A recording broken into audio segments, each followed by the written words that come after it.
ऋग्वैदिक समाज, ऋग्वैदिक अर्थव्यवस्था और ऋग्वैदिक राजनीतिक जीवन, इन तीनों को पढ़ने के बाद आज हम ऋग्वैदिक धार्मिक जीवन पर चर्चा करेंगे और इसके साथ ही ऋग्वैदिक काल आज खत्म हो जाएगा।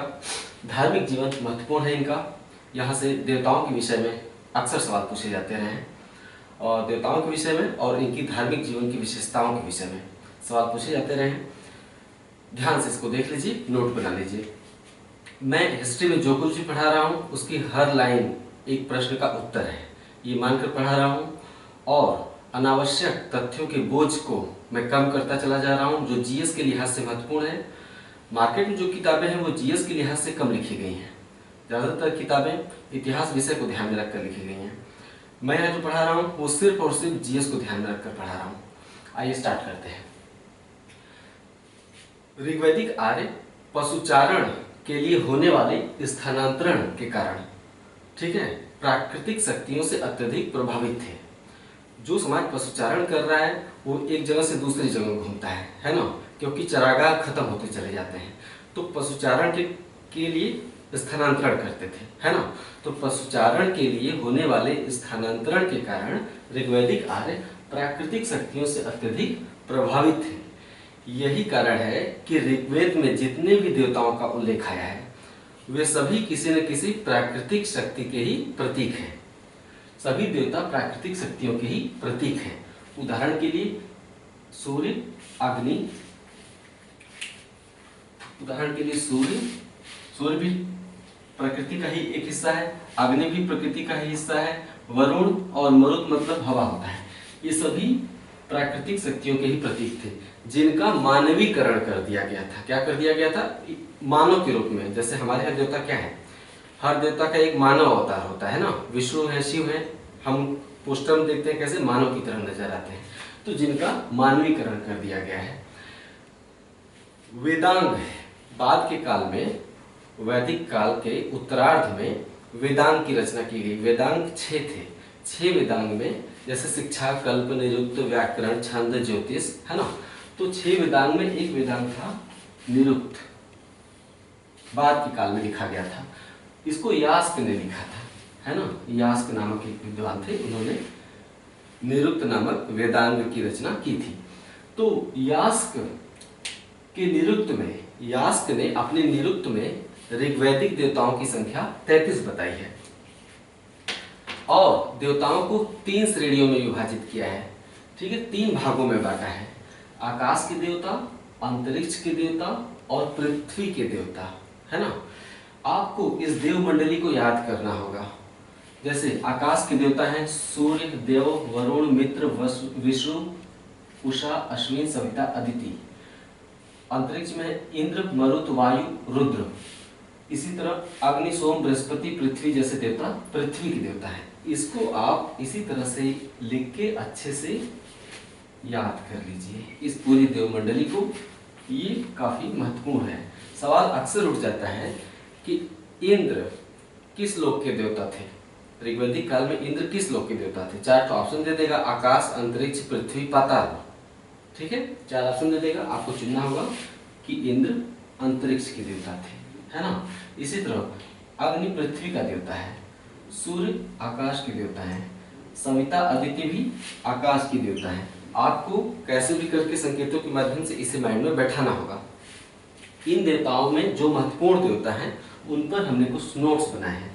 आइए इसका विस्तार कर देते हैं। पहला लिखिए, इंद्र। इंद्र ऋग्वैदिक आर्यों के सबसे महत्वपूर्ण देवता थे।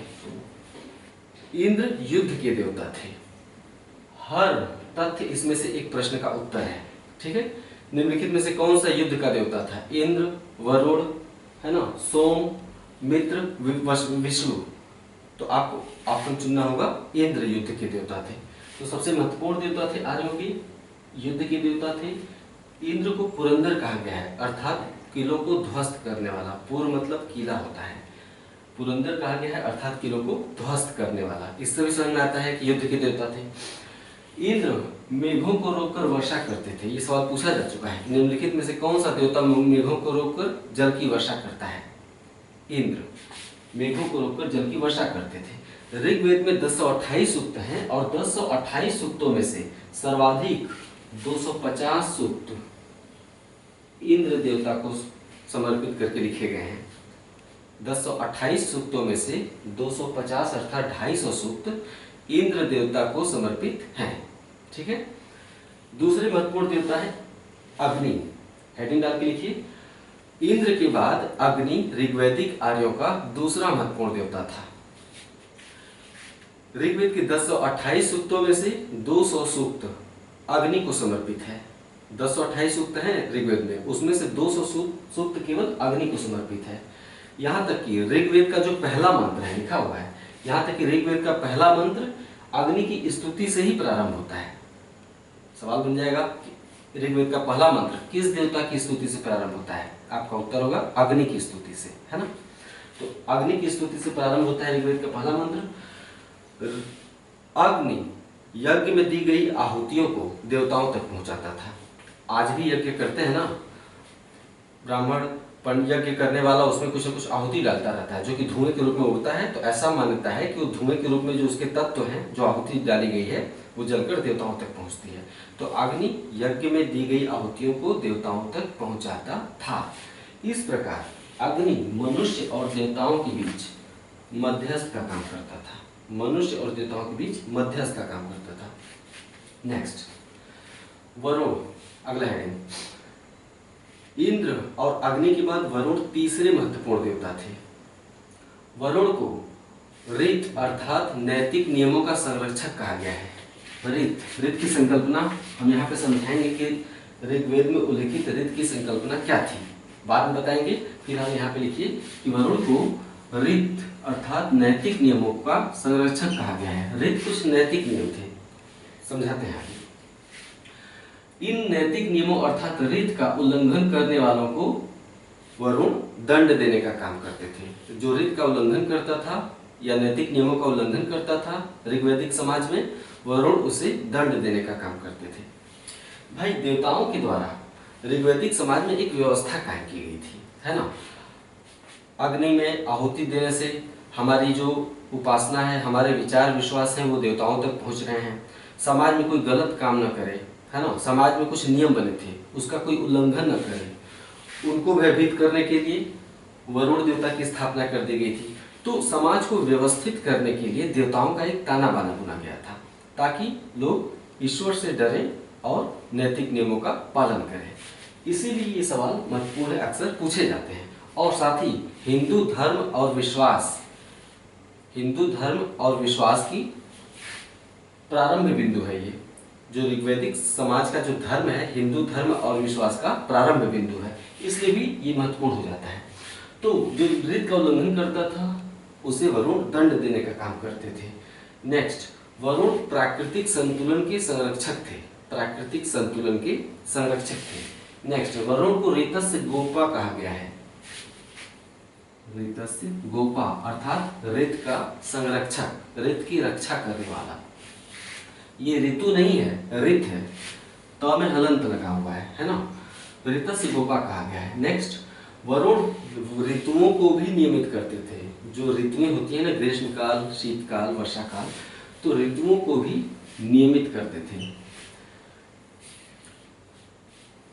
ईरानी ग्रंथ जेंद अवेस्ता में, ईरानी ग्रंथ यहाँ बिंदी लगा दें, जेंद अवेस्ता में वरुण को अहुर मजदा कहा गया है। ये क्या है, थोड़ा सा बता देते हैं।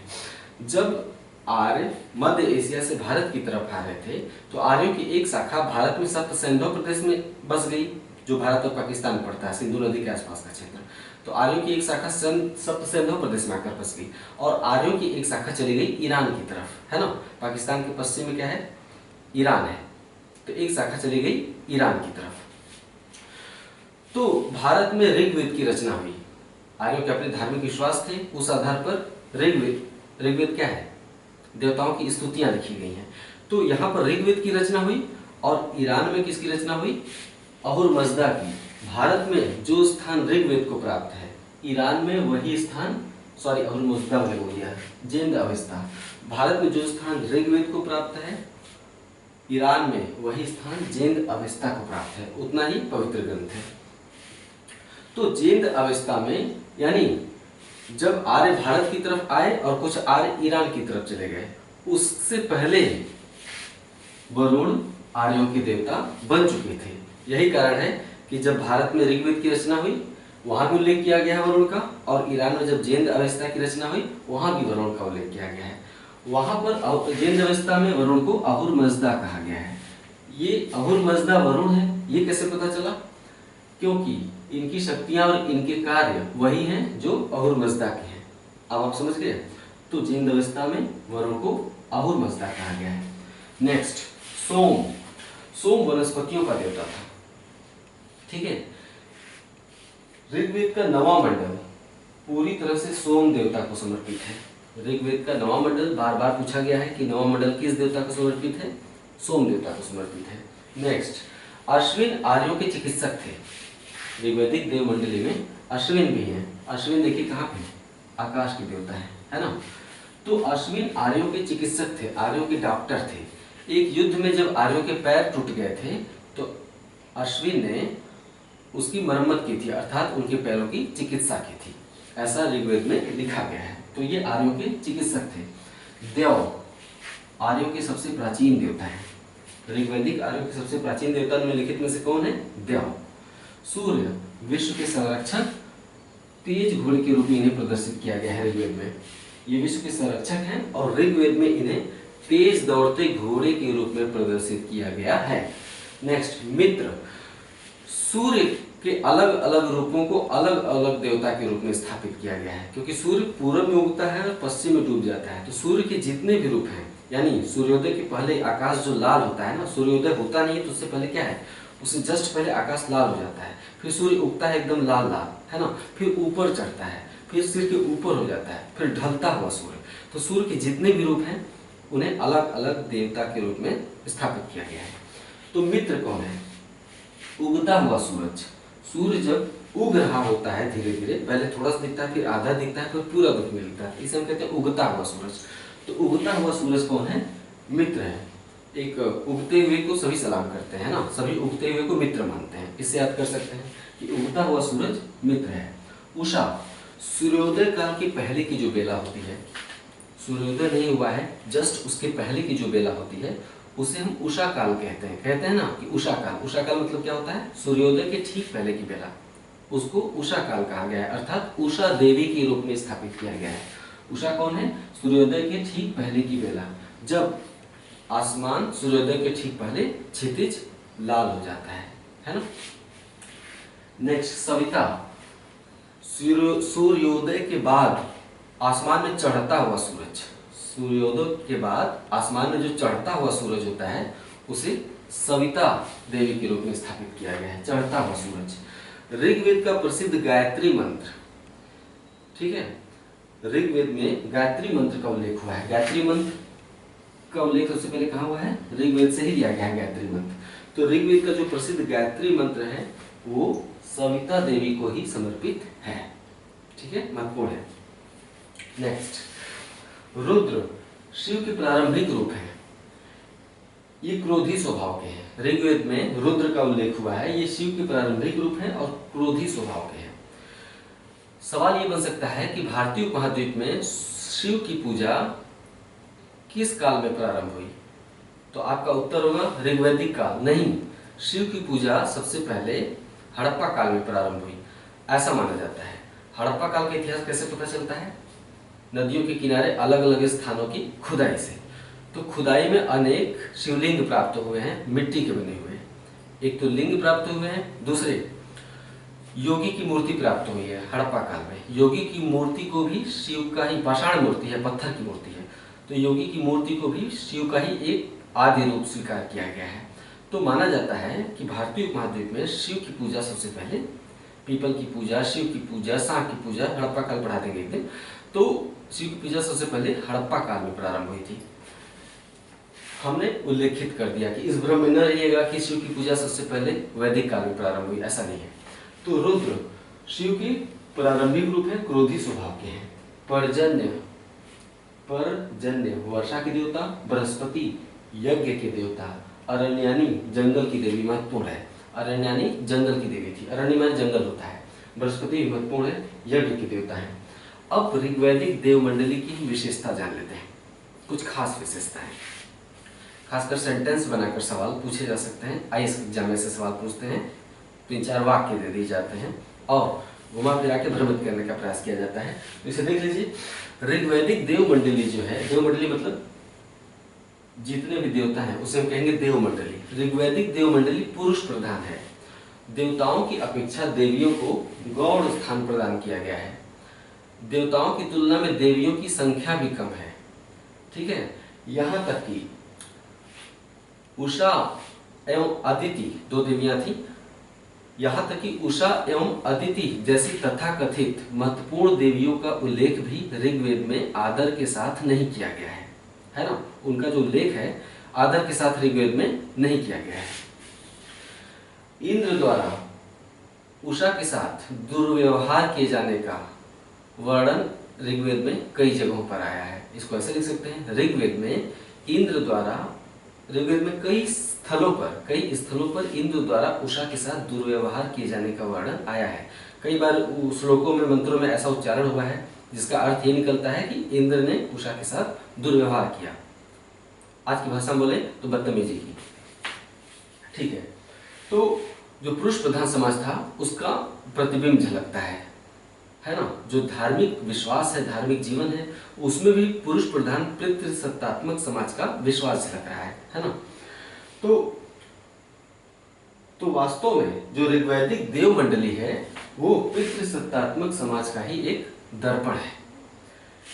हाँ, देवताओं की उपासना ऋग्वैदिक काल में यज्ञ द्वारा की जाती थी। यज्ञ किया जाता था, उसमें आहुतियां डाली जाती थी और उड़कर वो देवताओं के पास संदेश चला जाता था, है ना।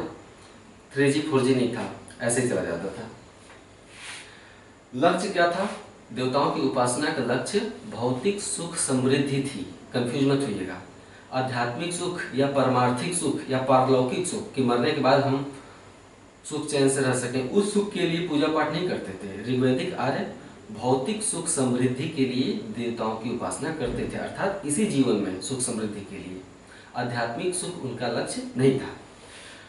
मुख्य रूप से पुत्र की प्राप्ति, अधिक से अधिक संपत्ति क्या था? गाय थे, जमीन तो संपत्ति थी नहीं, गाय संपत्ति थी। तो गायों की बड़ी संख्या में प्राप्ति या पुत्र की प्राप्ति, ये उनका विश्वास था, पूजा का एक कारण होता था। तो भौतिक सुख के लिए पूजा पाठ होता था। ऋग्वेद में ऋत की संकल्पना का जिक्र हुआ है, ये महत्वपूर्ण है। ऋत की संकल्पना क्या है? ऋग्वेद में ऋत की संकल्पना का जिक्र हुआ है। ऋग्वेद में उल्लिखित ऋत की संकल्पना वास्तव में ऋग्वैदिक समाज में संसाधनों की या संसाधनों पर सामूहिक अधिकार की व्यवस्था का द्योतक है। ऋग्वेद में उल्लिखित ऋत की संकल्पना ऋग्वैदिक समाज में संसाधनों पर सामूहिक अधिकार की व्यवस्था का द्योतक था। समाज कैसा था? कबीलाई। ठीक है, निजी संपत्ति की अवधारणा का उद्भव नहीं हुआ था। जमीन का महत्व अभी तक नहीं बढ़ा था। जो भी बोल रहा हूं लिखते जाइएगा। निजी संपत्ति की अवधारणा, कबीलाई समाज था, निजी संपत्ति की अवधारणा का उद्भव नहीं हुआ था। जमीन का महत्व नहीं बढ़ा था। पशुचारण भी सामूहिक रूप से किया जाता था। सबके अलग अलग चरागाह नहीं थे, एक ही चरागाह में सभी पशुचारण करते थे, मिलजुल कर रहते थे, एक ही तालाब से सभी पानी पीते थे कुएं से। तो समाज में एक साझेपन की भावना थी, सभी एक दूसरे पर निर्भर थे। इसे हम कहते हैं संसाधनों पर सामूहिकता। तो ऋत की संकल्पना संसाधनों पर सामूहिक अधिकार की व्यवस्था का द्योतक था। ठीक है, ऋग्वेद में कहा गया है, इससे पहले जो बोला वो भी लिख लीजिएगा, कि कबीलाई समाज था, पशुचारण सामूहिक रूप से होता था, निजी संपत्ति नहीं थी, जमीन का महत्व नहीं बढ़ा था। तो ऋग्वेद में संपत्ति कहा गया है कि संपत्ति की सामूहिकता से ही ऋत की रक्षा होती है। ऐसा ऋग्वेद में कहा गया है कि संपत्ति की सामूहिकता से ही ऋत की रक्षा होती है। ठीक है, वरुण देवता को ऋतस्य गोपा कहा गया है, अर्थात ऋत अर्थात सामूहिक अधिकार की व्यवस्था का रक्षक कहा गया है। वरुण को ऋतस्य गोपा अर्थात ऋत का संरक्षक कहा गया है, अर्थात संसाधनों पर सामूहिक अधिकार की व्यवस्था का रक्षक कहा गया है। और वरुण के आदेशों के उल्लंघन पर दंड देने की बात कही गई है कि जो वरुण के आदेश का उल्लंघन करेगा या ऋत का उल्लंघन करेगा वो दंड का पात्र होगा, है ना। तो ये हो गया ऋग्वैदिक धार्मिक जीवन। आपने अच्छे से पढ़ा इसे। मुझे लगता है कि अगर ध्यान से सुन लिया होगा और एक बार और इसे पढ़ के लिख लेंगे तो जीवन भर याद रहेगा। महत्वपूर्ण था, इंटरेस्टिंग भी था। तो ऋग्वैदिक काल आज खत्म। इसकी जस्ट बात अब वैदिक साहित्य। वैदिक साहित्य में पूरा चारों वेद, ब्राह्मण साहित्य, उपनिषद साहित्य, उसके बाद कुछ वैदिकोत्तर साहित्य हैं, जैसे वेदांग है ना, वेदांग हो गए, स्मृति हो गई, धर्मसूत्र हो गए, सूत्र साहित्य हो गए। तो ये सब साहित्य पढ़ लीजिए, साहित्य से काफी सवाल आता है। तो इसके जस्ट बाद का वीडियो वैदिक साहित्य पर होगा। वैदिक साहित्य खत्म करने के बाद फिर हम पढ़ेंगे उत्तर वैदिक समाज, उत्तर वैदिक अर्थव्यवस्था, उत्तर वैदिक राजनीति, उत्तर वैदिक धार्मिक जीवन। उसके बाद हम 6ठी शताब्दी ईसा पूर्व के काल में प्रवेश कर चुकेंगे, जहाँ बुद्ध काल भी हम उसे कहते हैं, 16 महाजनपदों का काल। इस तरह बहुत तेजी से आगे बढ़ेगा, इतिहास बहुत ही छोटा हो जाएगा, थोड़े दिनों में खत्म होगा। तो बने रहिए साथ साथ। कैसा लगा हमेशा प्रतिक्रिया देते रहिए। नमस्कार।